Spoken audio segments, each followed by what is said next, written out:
I'm Mrozowski, the executive editor of The Silhouette, and today I am joined with David Farrar, McMaster's president. And we're going to go grab a coffee and we're going to chat a little bit.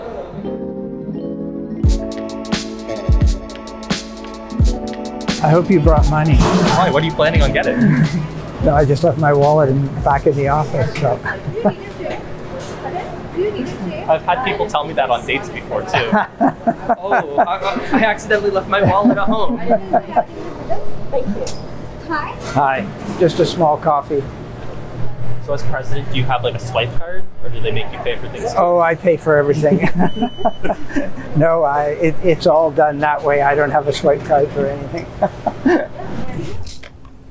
So you became president 2019, was it? Correct. And how did that so Patrick Dean went to Queen's? He did. And then what was kind of the selection process for you? Well, I came in to Mac actually 2 years before that. I came to Mac to be its provost. I had been provost at the University of British Columbia for 7 years, and it was back in this part of the world where I grew up, thinking about retirement. And Mac was looking for a provost, and Mac is such a great university. I came and talked to Patrick and then interviewed and ended up taking that job, thinking that Patrick, who had the most of a term left, would be the president I'd work for a term, and life would work out quite well. And then he left, and the board asked me to step in as acting president. That was actually a very interesting term, because there was an acting president, there was an acting provost, there was an acting VPR, there was a new university secretary, a new board chair, a new chancellor, and so we were all new. And during that term, they started the search for a president. I interviewed for the role. They offered it to me in December, and 2 months later, I closed the university and we went virtual. And so I've had a somewhat unusual presidency, because much of it has been in the virtual environment during COVID. You've had the same experience as the first years. I have exactly the same experience as a first year student who is now graduating. Yeah. They started on campus, and then they didn't quite finish that first year. And then they had a couple of other years where they were virtual. Then they came back onto campus, but when they came back onto campus, and I spoke to this at convocation, everything had changed. It's great to be back on campus, but that first year, last year, we learned a lot about how to be back on campus and how to use technology in a more blended sense. And now we need to figure out what the right mix of that looks like. Where do you think we're going to go from here? So you were talking a little bit about how trying to find the balance for blended education, but what about the actual campus itself, and what kinds of goals do you have for this campus? One of the things that attracted me to McMaster is it has a history of significant impact. There are many things that McMaster has changed. The whole area of problem-based learning comes from us. We were the ones who introduced that to the world back in the late 60s, early 70s. And so it was that kind of impact that really attracted me to the university. It's a beautiful campus that we're on. And when I look around it, I think about what a mess we've made of our planet.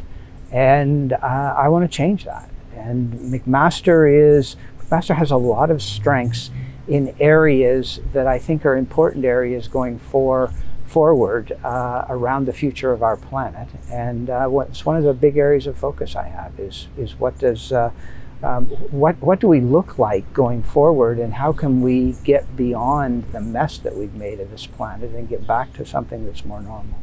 And it's funny, I know that you're known for two things specifically: no parking lots, 8 parking lots, and you don't want to cut down trees that are already here. That's true. I grew up in an age when driving was what we all did, and it's a lot of fun, and I still love to drive. But we've got to stop doing that. And so my war on parking lots is I think people should live close to campus and come to campus on public transit or ride a bike or do those kinds of things. But we've got to get away from getting in our car and driving it. Fundamentally, that's one of the major problems that's contributing to the global warming that we're experiencing. It's not the only one. We need to stop eating meat as well. And so there are a whole bunch of things that we've gotten very used to doing during my lifetime that have to change. So we've talked a lot about how beautiful campus is. Let's go for a short walk. Why don't we go over to where the new greenhouse is supposed to be? I'd love to. So when you enter biology, you'll walk right through the greenhouse, and that the biology building also needed a lot of renovation. So they've started to renovate the floors in that building as they work their way up. This is going to be a very loaded question, a very broad question. What's your favorite thing about McMaster? So as we talked, it is a great university. What I really love about it is its ambition and the impact it has. And I had mentioned at the start about problem-based learning. That was actually a chemist who was president in the 60s, Harry Thode, who introduced the idea of moving away from lecture theaters and moving away from rote learning and learning by engagement. And Mac changed the world in doing that. In fact, when they built the hospital that's behind us here and the med school moved into it, there isn't a lecture theater in there. There's a small auditorium. But they built it for students who were never going to be in lectures. And that's the kind of impact that we had. There's a really interesting undergraduate program that was funded by our former chancellor, Red Wilson, about 6 months ago. And really looking forward to starting to build out Wilson College and moving civic engagement and student leadership forward. There are a lot of things that we've started that I would really like to see further launch. Why don't we go finish up the conversation in my favorite place on campus, MVCL Atrium. Okay. Because they're hard at work on building this new greenhouse.